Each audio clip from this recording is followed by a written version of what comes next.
Hello ulit guys, good morning ulit. Ay good afternoon, welcome to my channel and it's me again, ang inyong chismoso kalda vlogger.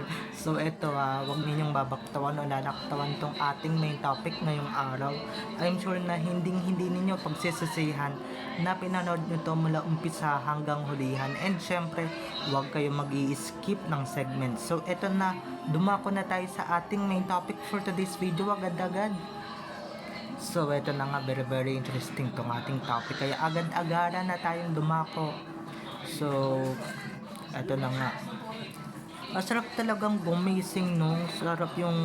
Ang sarap ng feeling yung kagigising mo pa lang. Pero, guys, at kwentong mag-asawa to Pero, kinakapa mo na agad kung saan ba nakapwesto si Mrs.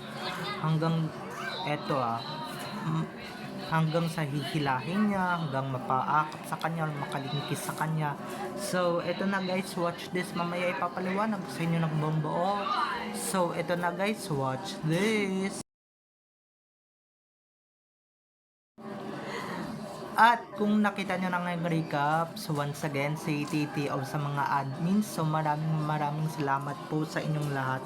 Kasi kung hindi dahil sa inyo, wala ako dito sa kinalalagyan ko. And syempre, sa mga admins na pinapayagan akong ilabas ang realness tungkol sa dalawa. So maraming salamat po sa inyong lahat. Kaya eto na, dumako na tayo sa ating main topic for today's video. Eto guys kwentong mag-asawa to. Kung may mga followers man akong below 18 or below 20, please skip this video, okay? Dahil medyo SPG tong ikwento natin for today. Eto na nga, gaya nung sinasabi ko, may kwento ko lang, no? Sarap talagang gumising, no? Yung alam mong kagigising mo pa lang, pero ano lang, pero kinakapa mo na agad kung saan ba nakapwesto si Mrs. Dahil si Mrs. medyo malikot talaga matulog, opo.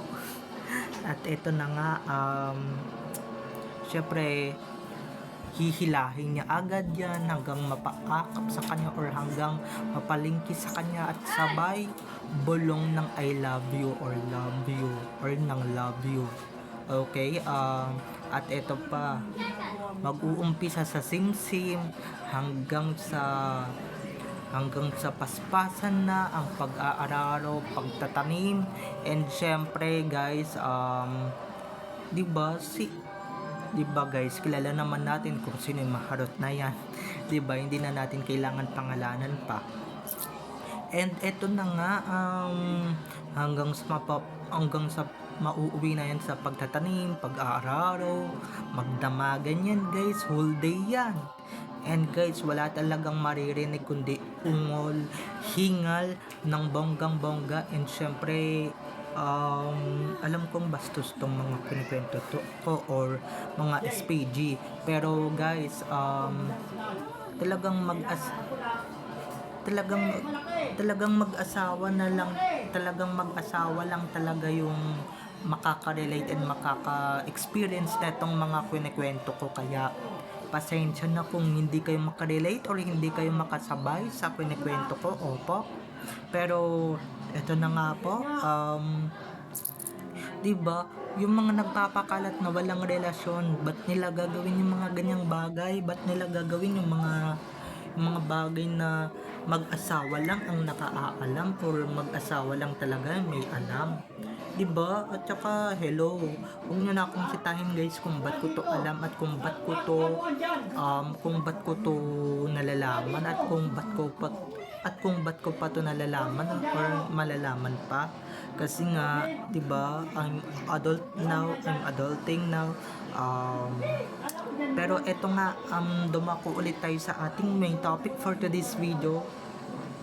Kaya pala napaparami ang anak mag-uumpisa sa hilahan or kapa, kung nasan ba nakapwesto si Mrs. or nasan nakahiga, hanggang sa bulong ng I love you, hanggang sa mauuwi sa simsim. Tapos maya lamang nag-aararo ka na pala, 'di ba? Nagpaspasan na agad na araro, paspasan na agad na santong paspasan na agad. Santong paspasan na agad. Ganyan guys. Wala na talagang kaya pala mabilis dumami yung mga anak kasi nga magaling talagang magtanim yung tatay. So ayan, yung isa anong tataniman yun nun, Diyos ko, bakla pa yun sa bakla. And guys, bakla din yung kabit nun, kaya hello, bakla sa bakla magtataniman, hello, pareho din namang lalaki yun, pareho din namang may ano. Kaya ako mga ka-Alab Nation na wag niyo akong anoin, dahil ako yung kwento na to alam ko na yun, syempre anong ano na natin to, talagang kabisado na natin to kung sino ba talaga ang nagkikwento na ito. Yun na nga no, yung uwi sa simsim tapos mauwi sa pag-aararo tapos bukas makalawa may laman na, 'di ba? Talagang ano, so ayan, baka mamaya dito sa kinikwento ko may mga pumutak na naman na bashers, sa may mga pumutak na naman ng mga naggagaling-galingan dito sa social media. Alam nyo naman yan mga ka-Alab Nation, mga inggit pikit lang yung mga yan, di ba? Mga insecure sa mga sa tabi-tabi, kung sino man yung mga yan di ba? Tapos sasabihin pa nila gagawa pa ng kwento, ganito, ganyan, dapat kang mademanda, di ba? Ganyan, di ba? Mga gumagawa ng kwentos, gumagawa ng istorya, wala namang sinabing ganun si Alden, wala namang sinabing mag-asawa sila ni Maine, di ba? Wala silang relasyon, wala silang anak, kaya tigil-tigilan mo na yung kakakwento ng ganyan. Pero yun lang talaga yung masarap sa feeling at hindi yun matanggap ng mga basher.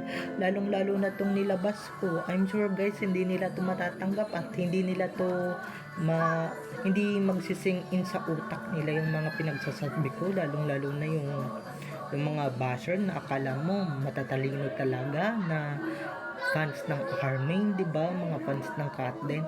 Buti nga guys, wala nang Katden na pumupupog sa akin dito. Nako, kung hindi talaga, di ba? Kung hindi talaga, wala na tayo dito sa social media. Pero sila din naman talaga nagpapatatag sa akin. Kaya kung ako sa inyo, lumabas-labas pa kayo, and syempre kailangan ko pa kayo, no? Dahil hindi pa ako masyadong kilala. So, eto, dumako ulit tayo sa ating main topic for today's video. Dahil nga medyo napapansin ko paiba-iba na ako ng topic. Dapat nga pala stick tayo sa topic natin. 'Di ba? Alam niyo na guys, yung mga green-minded dyan, alam niyo na kung sino yung nagkwento na ito. Ako, ayoko na lang talaga mag-talk. Dahil baka mamaya pag nag-talk na naman ako, mabash na naman ako ng bonggang-bongga, di ba? So alam niyo na, sino ba yung nag-aararo na ang bilis-bilis mag-ani agad-agad ng bonggang-bongga, di ba? Balak ata magtayo nito ng isang basketball player, no, or talaga ng basketball team, para kaya dinadamihan niya yung Junakis, or dinadamihan nila yung anak, di ba? At oops, wala pang ganyan si Mr. Spotted, kaya yung mga yung mga bashers dyan, relax lang kayo, kalma lang kayo guys. Hindi ito yung idolette ninyo na si Spotted, na ba't siya magtatanim, alam naman na natin na bakla yan, di ba? Oops, sorry, dahil baka mamaya, di ba? Matamaan na naman sila, and syempre ako na naman yung pupugin, ako na naman yung mababash nila. Pero okay lang talaga. Tititigan ko na lang, and syempre titignan ko na lang sila sa kawalan, para alam nyo naman, di ba? Kahit anong bash nila sa akin, wala silang mapapala, and wala akong mapapala sa kanila. ang kabaligtaran, ako may napapala dahil ako nakikilala, sumisikat. Sila, hanggang ngayon, wala nga, hindi pa rin sila sumisikat kahit na anong bash or kahit na anong katoksikan pa nila. Okay, ang message ko lang sa inyo 2025 na mga be, magbago na kayo, okay? O kaya ikamamatay na nila yung ganyang ugali, mga ganyang kabarambado, ganyan kaaangas na mga pag-uugali, di ba? Dapat lang talaga guys na magbago na sila, di ba? Habang maaga pa, habang may oras pa, 'di ba, magbago dahil di naman natin masabi, 'di ba, maiksi lang ang buhay natin. Kaya please lang magbago na kayo, 'di ba? Or guys, hindi natin 'to ginawa, disclaimer lang. Hindi natin 'to ginawa just to please everyone who not believe in this video or this topic, okay? But if you believe this video or in this video, please don't forget to subscribe and syempre click the notification bell below para you get notified for the latest updates, latest happenings dito kina Alden at Maine, and syempre dito sa kanilang mga buhay-buhay inside or outside man yan sa showbiz, okay? So eto pa, dumako ulit tayo sa ating main topic for today's video. Like what I said earlier nga kanina, gaya nga nung sinasabi ko, medyo napuputol lang talaga. Di ba? Pagka yan talaga yung naging asawa mo, yan talaga yung nagtanim sa'yo ng bonggang-bongga. Talagang maganda yung aanihin, maganda yung mga binheng tinatanim. Di ba? Bukod sa kagandaan ni Maine, hinalo din sa kagwapuhan ni Alden, di ba? Pag yung iba yan, di ba, gwapo ka nga, pero yung asawa mo, tsaka-tsaka, wala din. Kung pareho kayong tsaka, nga din, di ba, wala din talagang mapapala or nga, di ba, nga bell sa pag ano nila, sa pag tatanim nila, tas ano nila na ba't pangit, ba't ganito, ba't ganyan, hindi ba? So ayun na nga mga ka-Aldab Nation, hindi tayo ganito maglabas at hindi tayo alam na naman natin ang katotohanan kung sino ba talaga ang nagkukwento na ito pagka ganyan kaharot, and syempre may onting L.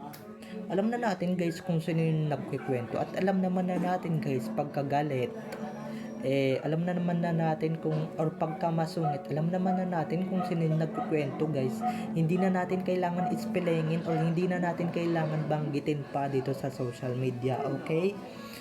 Basta tayo, team kampante lang tayo kung ano man yung lumalabas dito sa social media, anything about Alden, about Maine, about our Maine, about Kath din, baliwalain na lang natin. Basta tayo, maniniwala lang tayo sa katotohanan, and syempre maniniwala lang tayo kung ano man talaga yung pinapaniwalaan natin, okay? So wag na kayong maguluhan or wag na kayong maguluhan yung isipan, wag nyo nang guluhin yung isipan ninyo kung talaga bang mag-asawa sina Alden at Maine, and syempre di ba kung ano yung lumalabas na balita, syempre kung ano yung mga pinapaniwalaan nilang balita tungkol kay Catherine, tungkol kay Alden, tungkol kay Arjo, tungkol kay Maine, syempre yun talaga yung paniniwalaan nila. Tapos sa other side, pag nakabasa sila ng Aldab, maniniwala ba sila o hindi, diba? So bye-bye na mga ka-ADN, I love you all, have a nice day, keep safe and God bless. So don't forget to subscribe to my YouTube channel, and syempre wag ninyong kalimutan na i-click ang notification bell para sa ganon ma-notified kayo sa mga susunod ko pang i-upload na mga videos tungkol kina Maine at Alden, and syempre tungkol sa kanilang mga buhay-buhay inside or outside man yan sa showbiz. Bye-bye na mga ka-ADN, I love you all, have a nice day, keep safe and God bless everyone, enjoy watching, bye-bye, I love you all.